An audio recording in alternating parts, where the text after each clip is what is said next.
Le Point Bourse vous est présenté par Bourse Direct.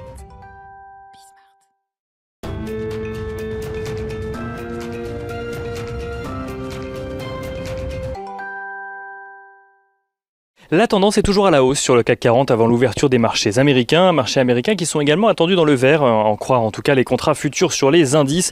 Pour rappel, hier à la clôture, le Dow Jones se perdait 0,75% à 34 421 points. Le S&P 500 cédait lui 0,86% à 4 320 points, tandis que le Nasdaq Composite perdait 0,72% à 14 559 points.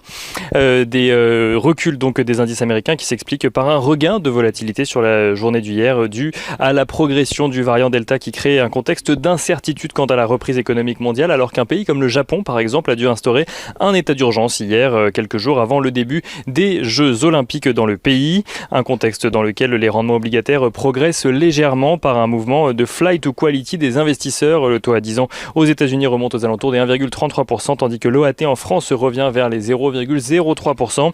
Les investisseurs qui suivront aujourd'hui la réunion des ministres des Finances et des banquiers centraux du G20, avec notamment l'ordre du jour qui concernera la fiscalité mondiale des multinationales, projet cher à Joe Biden. Après l'accord au G7 et la quasi-unanimité au sein de l'OCDE, la question sera d'entériner la mise en place d'une fiscalité minimum de 15% pour les multinationales, mais aussi la répartition des recettes fiscales en fonction des pays où le chiffre d'affaires de l'entreprise a été réalisé. Du côté des valeurs, à suivre rapidement, à Wall Street, les valeurs bancaires seront surveillées de près alors que Joe Biden s'apprête à signer un décret afin de favoriser la concurrence entre les banques américaines.